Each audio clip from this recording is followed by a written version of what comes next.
যারা আমার ছেলে হওয়ার সময় বলেছিল তোর যদি একটা মেয়ে হতো তাহলে ভালো হতো, মা মেয়ে বন্ধুর মতন থাকতে পারতিস, তাদের জন্য আজকের ভিডিওটা। শুধুমাত্র মেয়েরা না, ছেলেরাও কিন্তু মায়েদের বন্ধু হয়ে থাকতে পারে।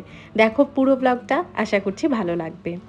গুড ইভিনিং এভরিওয়ান, আশা করছি তোমরা সবাই ভালো আছো, আমরাও খুব ভালো আছি। চলে এসেছি আবার আরেকটা ঝলমলে ভিডিও নিয়ে।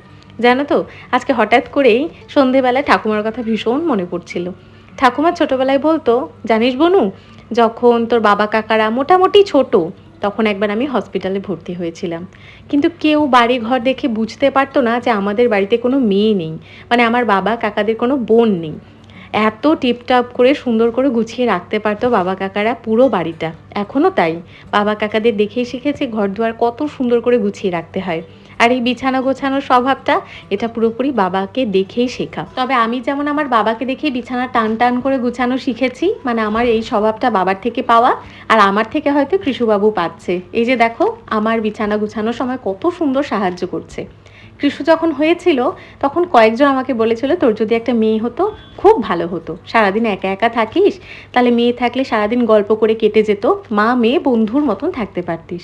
কে বলেছে শুধু মেয়েরাই মায়েদের বন্ধু হয়? ছেলেরাও হতে পারে। দেখো কি সুন্দর আমার হাতে হাতে সব কাজ করছে, আমার সাথে গল্প করছে। আর ওর সাথে থাকতে থাকতে কোথা থেকে সকাল থেকে রাত হয় বুঝতেই পারি না। যাই হোক, সন্ধেবেলায় বিছানাটা সুন্দর করে একটু গুছিয়ে নিলাম, তাহলে রাতে ঘুমানোর সময় খুব একটা তাড়াহুড়ো করে বিছানাটাকে আবার পরিষ্কার করতে হবে না। এখন যাচ্ছি কিচেনের দিকে। কৃষু যখন আজকে দুপুরে ঘুমোচ্ছিল, আমি রাতের রান্নার অনেকটা প্রিপারেশন সেরে রেখেছি। মানে কৃষু যবে থেকে হয়েছে তবে থেকেই আমি চেষ্টা করি যখন ও ঘুমিয়ে থাকে আমার হাতের কাজকর্ম খানিকটা আগিয়ে রাখতে। আমারই সুবিধা হয়, আর ও জেগে উঠলে তখন আমি ওকেও অনেকটা সময় দিতে পারি। এই যে আজকে একটু মোমো বানাবো, আসলে কৃষুবাবুরই আবদার আজকে একটু মোমো খাবে, তার জন্যই প্রিপারেশন করছি। টমেটো, রসুন, কাঁচা লঙ্কা এগুলো সেদ্ধ করে রেখেছিলাম, এগুলো এখন মিক্সিং জারে পেস্ট করে নেব। ও তো আর চাটনিটা খায় না, আমি খাবো, তাই ঝালঝালি বানাচ্ছি। নুন, চিনি, ভিনিগার আর অল্প জল দিয়ে মিহি একটা পেস্ট করে নিতে হবে। আর তারপর ফ্রাইং প্যানে তেল গরম করতে হবে, তারপর বানিয়ে রাখা পেস্টটাকে এই তেলের মধ্যে ঢেলে দিয়ে অনেকক্ষণ সুন্দর করে ফুটিয়ে নিতে হবে একটু জল দিয়ে। তারপর একটু ময়দার ঘোল কিংবা অ্যারারুটের ঘোল দিয়ে এটাকে ভালো করে ফুটিয়ে নামিয়ে নেওয়ার আগে একটু ধনেপাতা কুচি দিয়ে নামাতে হবে। আমার অনেক ভিডিওতে মোমোর রেসিপি আমি শেয়ার করেছি, তাই আর ডিটেলসে এখন এই সমস্ত জিনিস শেয়ার করছি না। যখনই আমি কৃষুর জন্য মোমো বানাই সেটা বেশিরভাগ সময় আটারই হয়, মানে চেষ্টা করি ময়দাটা যাতে ওকে না দিতে হয়। ময়দাটা খাওয়াতেও খুব একটা ভালো না বাচ্চা বড় কারোরির জন্য। আটাটা আমি মেখে রেখেছিলাম। আর মোমোর ভেতরের পুরটার জন্য আজকে আমি বাঁধাকপি, গাজর, আদা, পেঁয়াজ আর বেশ অনেকটা সয়াবিন ইউজ করেছি। আর মোমোর ভেতরের পুরটা বানানোর সময় ভেজিসের সাথে আমি চেষ্টা করি কোনো প্রোটিনের সোর্স রাখার। আজকে যেরকম সয়াবিন ইউজ করেছি, মাঝে মধ্যে পনির কিংবা চিকেনটা ইউজ করি। তাহলে যদি এটা পেট ভরেও বাচ্চারা খায় তাহলে কোনো ক্ষতি নেই, আর মা হিসেবে আমাদের মনটাও খুব ভালো লাগে যে ও আজকে পেট ভরে খাবার খেয়েছে। ব্যাপারটা দেখতে গেলে ওই ঘুরিয়ে কান ধরার মতন, রুটি তরকারির বদলে মোমোটা খাওয়া। আটা দিয়ে বানানো, তাই দেখতে গেলে রুটির সমান, আর ভেতরে ওই সবজির সমস্ত কিছু রয়েছে। ওর বাবা আবার অফিসের কাজে 2-3 দিনের জন্য আউট অফ স্টেশন গেছে, এর জন্য ওর আর একা একা ভালোই লাগছে না। আমি যেখানে থাকছি সেখানেই পেছন পেছন চলে আসছে। আমিও কাজগুলো করে নিলাম, ও কিচেনে এই টপটার ওপর বসে বসে নিজের মতন খেলাধুলো করছে। এবার মোমোগুলোকে স্টিম দেব। আমার প্রত্যেকটা মোমো রেসিপি ভিডিওতে একটা কমেন্ট কমন থাকে, সেটা হলো আমি মোমো স্টিম দেওয়ার জন্য কোন স্টিমার ইউজ করি। আসলে আমার কাছে মোমোর স্টিমার নেই। আমি মোমোগুলো স্টিম দেওয়ার জন্য আগারো রিগাল ইলেকট্রিক রাইস কুকারটা ইউজ করি। এটাই আমি ভাত রান্না করি, মোমো রান্না করি, অনেক সময় কৃষুকে টিফিনে দেওয়ার জন্য যে ইডলিগুলো বানাই সেটাও এটার মধ্যে স্টিম করি। এটা একটা ভার্সেটাইল কুকার, অনেক কিছু এটার মধ্যে বানানো যায়। আর ইদানিং যে গ্যাসের সমস্যা দেখা দিয়েছে, সেই সময় এরকম একটা কুকার বাড়িতে থাকলে কিন্তু আমাদেরই সুবিধা। যাই হোক, মোমোটাকে আমি 20 মিনিটের জন্য স্টিম দেবো, তার জন্য কুকারটাকে প্রিপেয়ার করেছি। শিবায় হর ভোলে নমঃ শিবায় গঙ্গাধর শিবা গঙ্গাধর শিবা হর ভোলে নমঃ শিবায়। বাবা, এই গানটা তোমাকে কে শিখিয়েছে বাবা? মাম্মা নে? আচ্ছা, মাম্মা তো শেখায়নি। মাম্মা ঠাকুর পুজো দেওয়ার সময় এই গানটা করে, তাই তুমি শিখে গেছো? ভেরি গুড বাচ্চা। একটু হর হর মহাদেব বলে দাও। এই যে মোমোগুলো তৈরি হয়ে গেছে। মোমোগুলো যেহেতু আটা দিয়ে বানানো তাই কালারটা একটু ব্রাউনিশ টাইপেরই আসে, তবে খেতে কিন্তু অসাধারণ হয়। তোমরা বাচ্চাদের জন্যও আটা দিয়ে মোমো এরকম বানিয়ে দিতে পারো, তাহলে মা হিসেবে কোনো গিল্ট কাজ করে না, আর পেট ভরে কিন্তু বাচ্চারা খাবারটাও খেয়ে নেয়। আমি আর কৃষু একসাথেই খাবার নিয়ে নিচ্ছি, তারপর একেবারে বেডরুমে চলে যাব। কৃষুর বাবা তো 2-3 দিন পরে আসবে, তাই খুব একটা রান্নাবান্নার প্রেশারও নেই। সকালে ওর জন্য লাঞ্চ বানাতে হচ্ছে না, শুধুমাত্র আমাদের জন্য রান্নাবান্না করে নিলেই হয়ে যাচ্ছে। আর রাতের বেলায় মোটামুটি কাজকর্ম তাড়াতাড়ি হয়ে যায়, অল্প বাসন থাকে তো ওই অল্প বাসনটাকেই তাড়াতাড়ি করে ধুয়ে পরিষ্কার করে ঘুমাতে চলে আসি, যাতে করে কৃষু বাবু মোটামুটি 10:30টার মধ্যে ঘুমিয়ে পড়তে পারে। কালকে আমরা একটু তাড়াতাড়ি স্কুলে বেরিয়ে যাব, पैदल पैदल जाना होगा ना इसीलिए। और आते वक्त ऑटो से आएंगे। मजा आएगा। हाँ।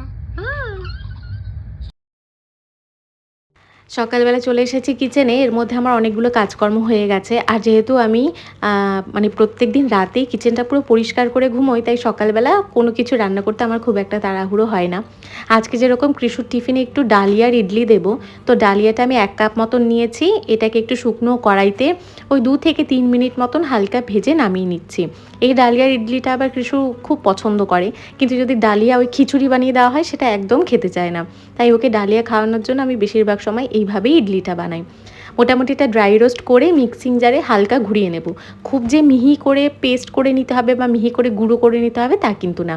ওই 1 কাপ ডালিয়া নিয়েছি, আর অর্ধেক কাপ সুজি, আর 1 কাপ মতন টক দই। আজকে টক দইটা আমার কাছে একটু কম ছিল, তবে এই ইডলিটা বানানোর জন্য একটু টক দইটা বেশি করে দেবে, ভীষণ সুস্বাদু হবে।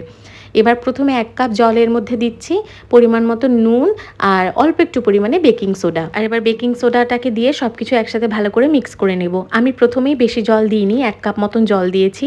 আগে মিক্স করে দেখব, যদি মনে হয় এখন জল দেওয়ার প্রয়োজন আছে তাহলে দেব, না হলে পরবর্তীতে আমি জল অ্যাড করব। দেখো এটাকে ভালো করে মিক্স করার পর মোটামুটি ঠিকঠাক লাগছে। এবার এটাকে আমি ঢাকা দিয়ে মোটামুটি আধা ঘন্টা রেস্ট করতে দেব। এখন কৃষুবাবুকে একটু 2টো ডিম খাইয়ে দেবো, ওর ব্রেকফাস্ট আজকে এটাই করবে ও বলেছে। তারপর ওকে ধীরে ধীরে রেডি করাবো, আর এটাও ততক্ষণে রেস্ট করবে আর অনেকটা ফুলে যাবে, যেহেতু সুজি রয়েছে, সুজি জল সোক করবে আর সুজি আর ডালিয়া দুটোই অনেকটা নরম হয়ে যাবে। মোটামুটি ওদিকে আমার পুজো দেওয়া কমপ্লিট, কৃষুকে খাওয়ানো কমপ্লিট।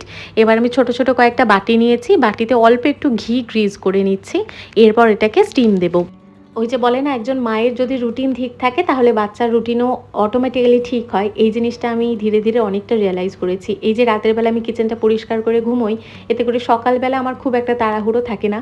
আমার যেটা বানানোর আমি খুব তাড়াতাড়ি বানিয়ে নিতে পারি। কিন্তু যদি বাসনপত্র ছড়ানো ছেটানো থাকে, সেগুলো পরিষ্কার করে আবার কিছু বানাতে বানাতে না ভীষণ অধৈর্য লেগে যায়, তখন আর নতুন কিছু বানাতে ইচ্ছে করে না।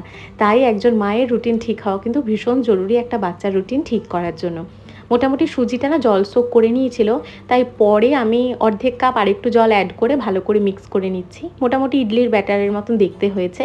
তারপর ছোট ছোট বাটিতে 1 হাতা মতন দিয়ে এবার এটাকে আমি স্টিম দিয়ে নেব। ওই 15-20 মিনিট মতন স্টিম দেবো এই স্টিমারটায়। তুমি বেবিকে স্নান করাচ্ছো? বাহ, এটা তোমার বেবি? আর এটা বাথটাব? ওরে বাবা রে, কি সুন্দর সেটআপ। স্কুলে যেতে হবে তোমার?